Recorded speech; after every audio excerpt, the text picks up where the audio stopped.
think that's gonna be a no. Huh. It's better. Today I wanted to talk about some Thanksgiving traditions and things that we do today versus what has been done in the past and why we do some of the things that we do. So I guess we could start with having a big Thanksgiving meal. That is a huge tradition. It is based off of the original Thanksgiving feast that the Pilgrims gave with the Indians to celebrate surviving a really hard beginning in a new country. But a lot of the food is totally different from what they had. They didn't really have turkey. They had fowl in some form. But we think of that as the traditional, like when you think of Thanksgiving, like you think of turkey. Actually, the turkey was considered to be America's official bird instead of the eagle originally. Really? Yes, it was actually up for debate to be the turkey. And it's really interesting. It was a very American animal. There were a lot of turkey here. Yeah. But if you think about it, the eagle has a lot more majesty. Like the turkey's often kind of shown in a comical way. Like, so it just really wouldn't have conveyed the same message. So eventually they decided to go with the eagle. The two main things you think of as the Thanksgiving foods are turkey and pumpkin. And pumpkin is also a very American food.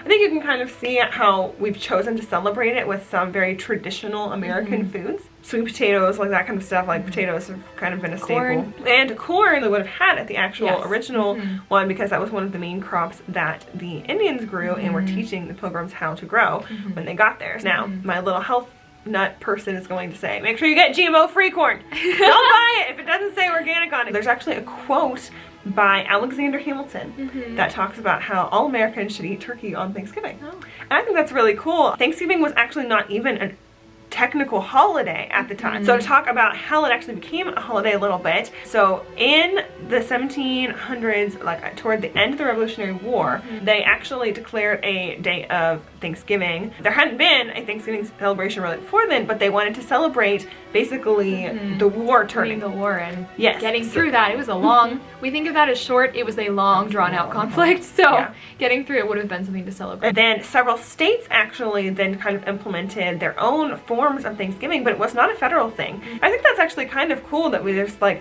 these holidays that were state by state, especially since the world was so much smaller than like everything didn't have to be done by everyone together in the entire world. Like you could kind of like have your own community feel, like people you actually knew better. And I think that's actually really neat. There was a woman named Sarah something, I can't remember her last name off the top of my head. There's a lot of stuff going on really related to about to enter the war between the states. Yes, in the 1850s. Because the war happened and started 1860, 1861. So in the 1850s, things were getting really hot, and she was like, maybe if we all celebrated Thanksgiving, it would kind of draw us back together as one nation. So she started writing letters to all the different politicians. Halfway through the war between the states, Abraham Lincoln implemented the federal Thanksgiving holiday that we think of as our Thanksgiving. So even though the original Thanksgiving was in 1621, and then we had another federal Thanksgiving in the 1700s, and then some state things, there wasn't actually a Thanksgiving holiday until the 1860s. So when you think of traditional Thanksgiving, I think people also think about the Pilgrims. And what do you think of when you think of Pilgrims? You think of buckles and very plain clothing, lots of black, and big noses for some reason.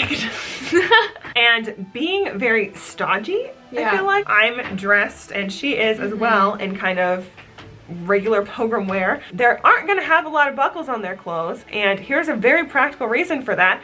Making a buckle would have taken a lot of time for them, and to put it on a piece of clothing, they're going to use the metal for something more useful. So their clothing is going to be very simple, but it's not necessarily as boring as you necessarily think of it as being, and it's definitely not going to include buckles. It's going to include very practical pieces. I think a lot of people also think that the old-time clothing and stuff got very hot.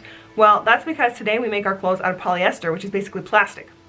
And plastic doesn't breathe. No. So the natural fibers, even if they were thick, they breathed better. And it's interesting too, the shape of the clothing. I know, especially, like, I love being able to wear pants. It's great. It's a blessing. But a skirt honestly breathes really well. And I mean, you move it around as you need. It's actually more flexible too. Like in jeans, you're kind of constricted as to how much you can move. Even they looked very different. The silhouette was totally different from today. And we might think that's constricting, but it was actually very practical for the time.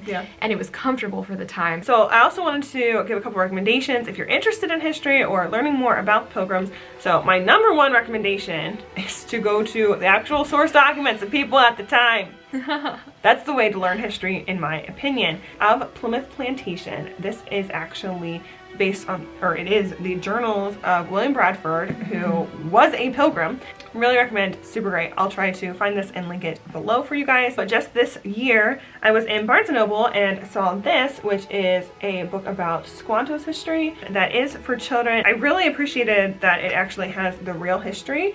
I think children also love history, especially if you can teach it at a young age in a very tangible way. When we were young, our parents were very crafty, and they actually made us like little costumes, and we would dress up every Thanksgiving, and I loved dressing up. Like, it was so much fun, and it made it more real to me, and I could imagine more of what their lifestyle was like because I was dressed the way they would have been dressed. Focus on the Family did an audio drama actually talking about Squanto's story. It's called The Legend of Squanto. I love and look forward to listening to Squanto on Thanksgiving while we're cooking every single year. I don't have my copy here with me, so I will link it below, maybe put a picture up here somewhere. I pulled up a couple Bible verses about Thanksgiving, so I'm going to read Colossians 3:15.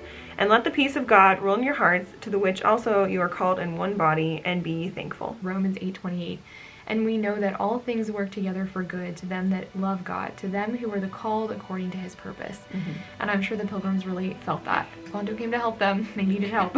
I feel like we have a tendency to focus on everything that's going wrong in our life and all the things we need to improve. And while that's good, we do need to improve ourselves, being grateful for all of the good things that have happened to us. Along those lines, another tradition that I have seen, and we've done this several years in a row, is when you're all sitting down to eat together, you go around the table and say what you're grateful for.